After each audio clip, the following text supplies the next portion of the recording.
Hello, my name is Robert from Iceland. I'm from the nonprofit Citizens Foundation. And today I want to tell you a little bit about our work in developing citizen engagement solution, how we can look at ways to bring democracy to the 21st century. And the foundation is 14 years old. And I'm going to tell you a little bit about our work. So Iceland has a pretty old history of democratic experiments, being sort of a Viking country. We founded one of the world's oldest parliament that is still running in the year 930. And there's been more or less continuous sort of democracy up to a point in Iceland all the way since then. And about 100 years ago, citizens could go and vote every 4 years for the representative, just like today. And they would go often on horseback, or even they would go and even walk. Some people walked for 2 days to get to the voting place. And they would often meet their representatives even in the street. And there was not a lot of people living in Iceland at the time, and there was more closeness, I guess, with the people who were going into parliament. And then time sort of flies. The car becomes popular in the 30s in Iceland, and technology, like everywhere. We have the first computers in the 60s, and access to the web and the internet opened in 1993. And that's actually where I started with my sort of entrepreneurial projects. I started the first internet company in Iceland in 1993, and the first internet company in Denmark in 1995. And but through this whole big technological evolution, which also includes mobile phones and social media, and now AI more and more, our democratic system hasn't evolved very much. We're still voting every 4 years. And in 2008, the financial crisis hit. And it hit many places pretty badly. But it hit Iceland uniquely in a very dramatic way, because Iceland is very small. And the Icelandic government had sort of been supporting building up a big financial sector in Iceland. So we had like a financial sector that was like 11 times the GDP of the whole country. So it was like a huge balloon, much bigger than the whole system of Iceland. And it all came tumbling down. Just in a matter of 3 days, no, in 10 days, all 3 commercial banks went bankrupt. I remember my grandfather calling me, and he was at the bank, and he was like with a black garbage bag, and he was going to get all his money out. I mean, he's a former taxi driver. He didn't have a lot of money, but he still wanted to get it out. He couldn't. People were afraid that, the ATMs wouldn't work. They wouldn't be able to get that. All the money for everybody was gone. And so people in the country really took to the streets, and with a very sort of strong message of, how could you have let this happen? How could you have sort of let us down in this way? Because, for many reasons. And so this is actually where we start our work. And as a civil society organization, basically with the idea of how can we use the internet to connect citizens and governments together with the aim of taking better decisions, to improving decision-making, making it less likely that we'll have a rerun of the fiasco of the financial crisis. And we built open source digital democracy infrastructure that governments around the world and public sector use to connect the citizens. And our goal, obviously, democracy is one of our key goals, but more practically, we want to improve decision-making and make government decisions and democratic decisions be up to speed of a world that's really, really moving very fast, with technology specifically. And we have a small office in Iceland, and we have a tiny office in the United States, Citizens Foundation here in Iceland, and then Citizens Foundation America in the United States. I mean, we call those offices, but those are actually two absolutely separate nonprofits. And our platforms and solution have been used in thousands of projects in 45 countries so far.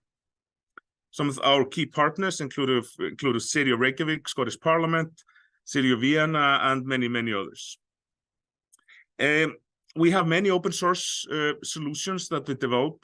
And open source means that anybody can use the software, anybody can change the software, and it's very good as a democratic, sort of method of developing digital democracy, because we want our new digitally transformed democracy to be public and publicly owned.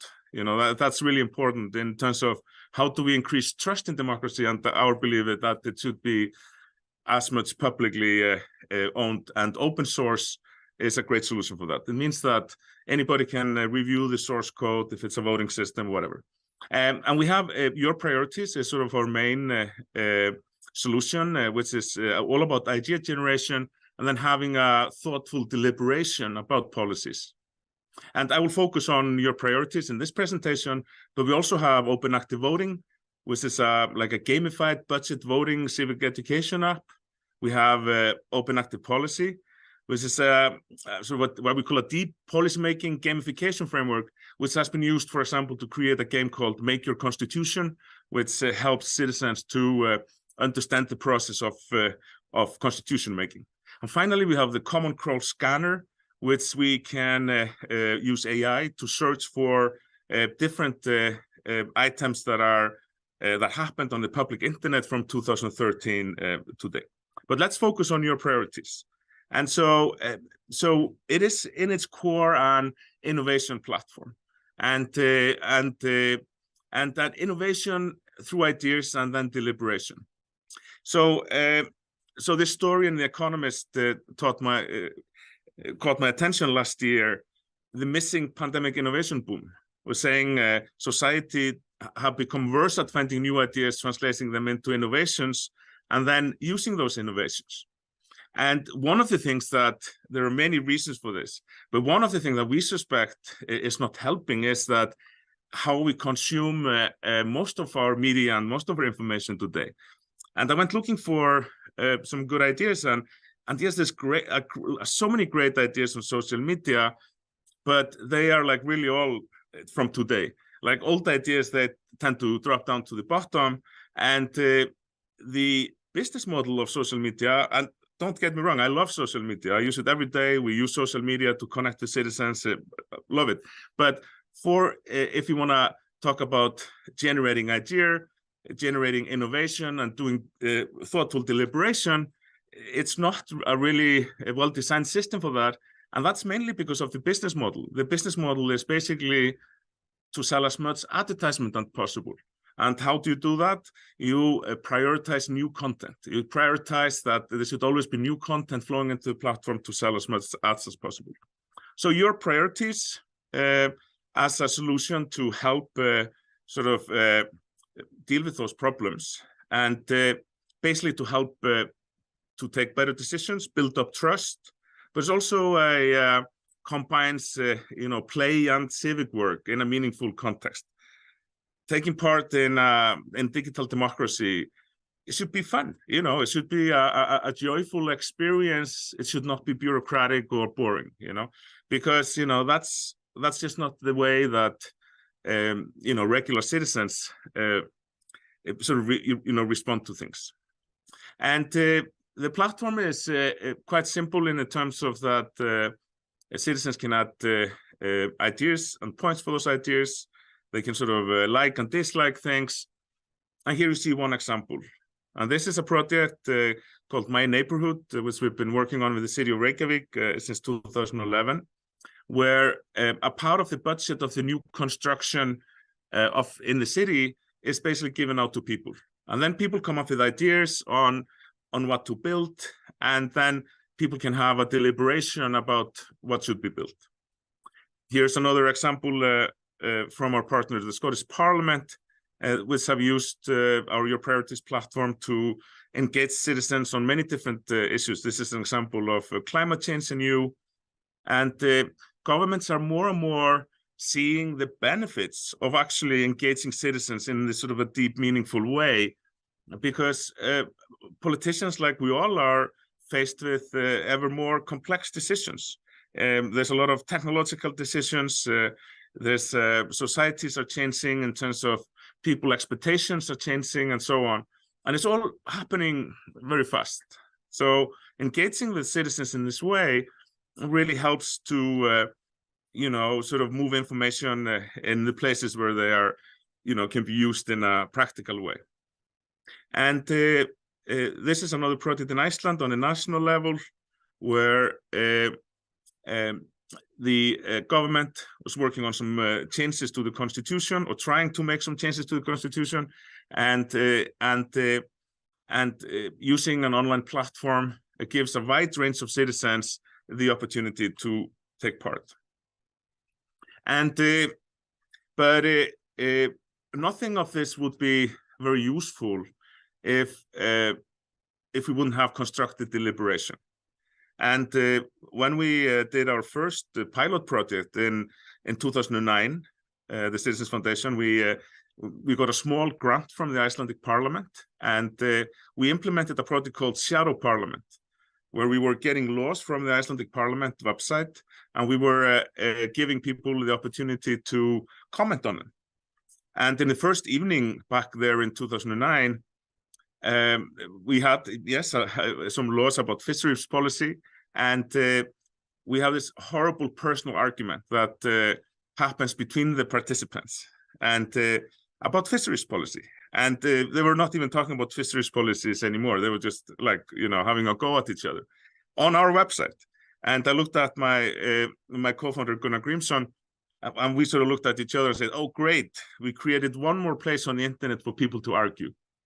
But so from that day on, our mission was, how can we solve this? How can we have a constructive deliberation online? So what we come up with is a solution that makes it very impractical to argue. For example, you can't comment directly on other people's points. You have to write standalone counterpoints, and it encourages a rational deliberation. And we have an idea, and then we ask people, help us to come up with the pros and cons of this idea. So we are sort of nudging citizens into a more of an evaluation mode. And actually, surprisingly, many people put both points for and against the same idea. And that seems to be quite a universal sort of way of thinking about things, is that you have an idea and then you weigh the pros and cons. That seems to be in our platform, been used in 45 countries, and that seems to be sort of resonate with people. But also we have the minority and majority views have equal weight in the user interface, which helps facilitate consensus. And here's just an example. You have points for, points against, and on mobile you have the points are interleaved. So you have point for, point against, point for, point against. So it's like maybe you've heard of the thing called echo chambers online, like with social media, which means that you only see content that you agree with, because that's how some of the algorithms work. This sort of deliberation system is sort of the anti-echo chamber. We literally design the software and the website to, so you have to see the points from the other side. You can't go through, you can't keep on scrolling. They're right there always. And also quite often we have minority viewpoints, even if there's like like hundreds or 1,000 people who support something and only few who don't support it. Often the information provided by the person who doesn't like it is important. Maybe only a very few people see a critical flaw in an idea that then often can be fixed. So the idea gets better through this sort of a deliberation, because it's not about just having we should do this or we should not do this. It's also about sort of melting the idea, making it better as it sort of goes along. We have, over the years, focused quite heavily on artificial intelligence as features in our solutions, with the aim of empowering citizens democratically with artificial intelligence. And we started out almost 10 years ago with machine translations. So in the city of Reykjavik, in like 2013, 2014, we had a huge boom in tourism after certain volcanoes, made Iceland a big tourist, destination. So during those years, 2013, 2014, we had so many people, thousands of people moving to Iceland, like from the European Union area, for example, to work in the tourism industry.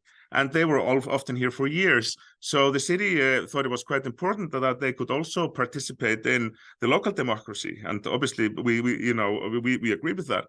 So, for example, there's machine translations. People can take part in any language they like. That we can mix many languages together. And back in 2014, like machine translations, like Google Translate, I mean, they were not that great, but they worked. They got like the information to people. I mean, today, even Icelandic between English and Polish and many other languages is really, really good. It's almost flawless. There's like speech to text, so people can speak in their ideas, especially, important for some disabled people. And then we convert the speech to text using artificial intelligence. Even if the debating system has a lot of it produces very little toxicity. We still have AI that monitors everything.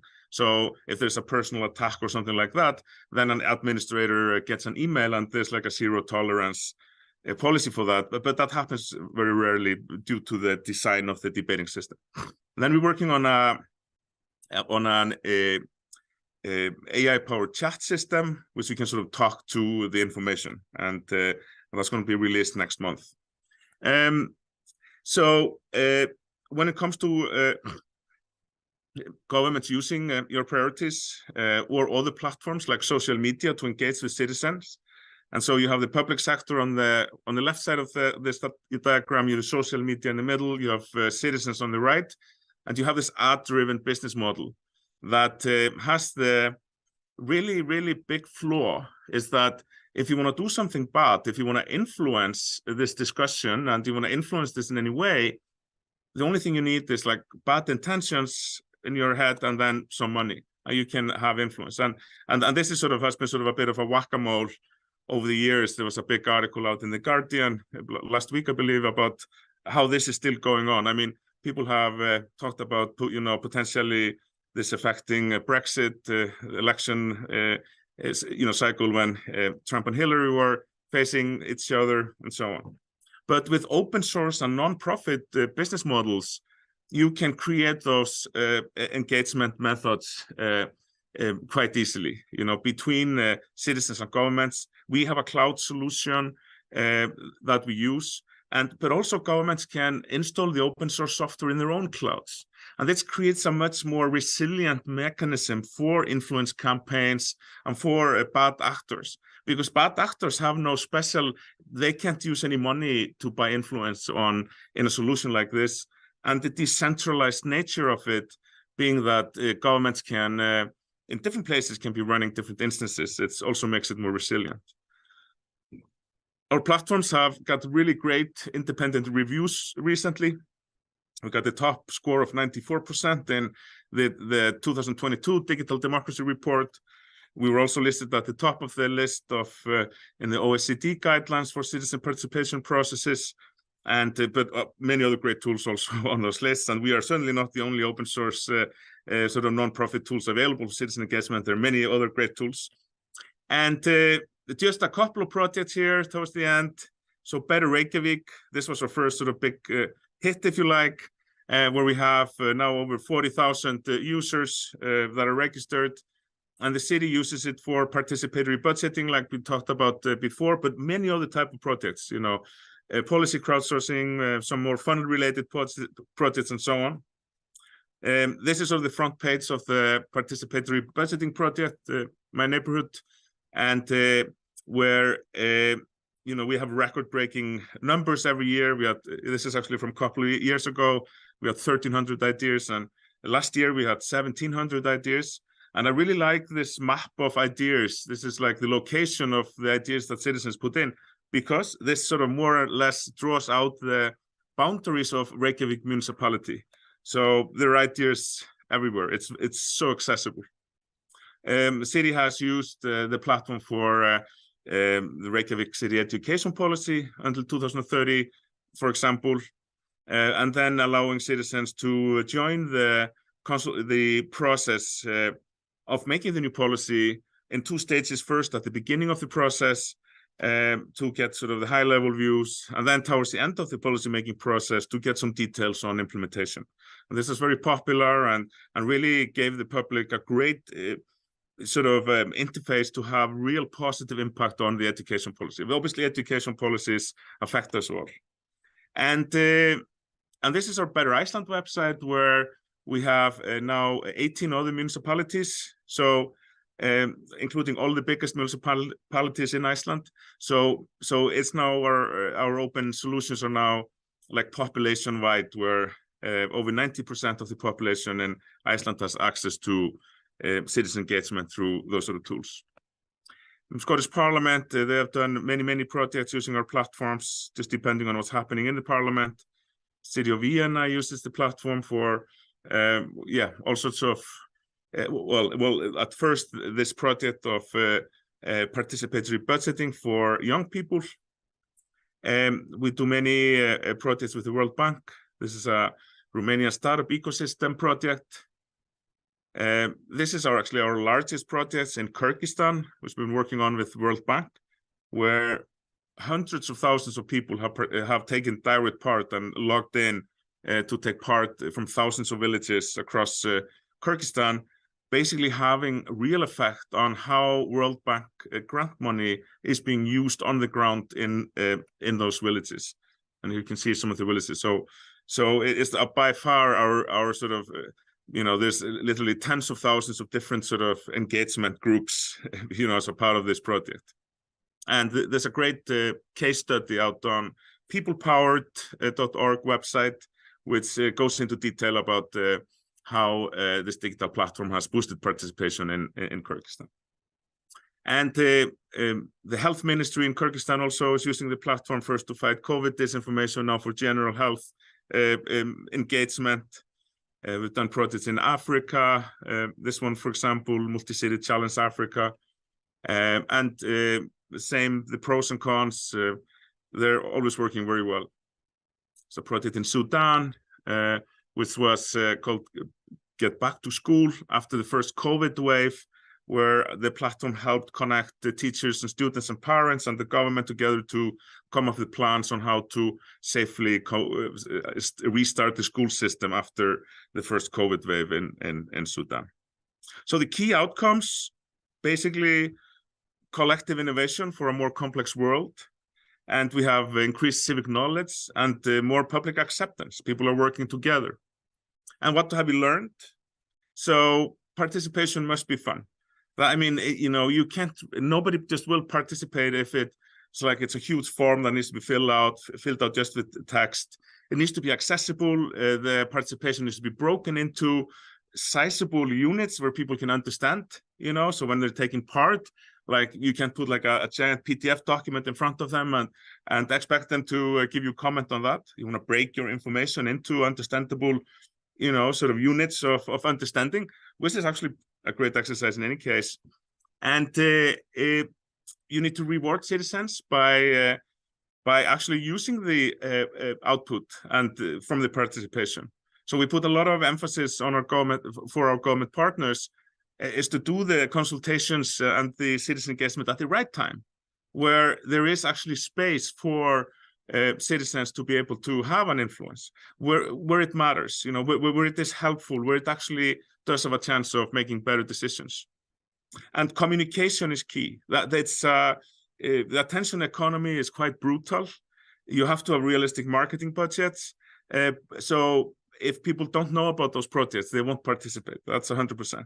So this is often a challenge for government, but the benefits are great because you are, by reaching out to citizens, you are also, working with citizens, you are advertising the life of the civil sphere of life. So thank you. And I hope you took some understanding or new ideas from this. If you have any questions, always happy. You can write to me at robert@citizens.is, any questions or whatever.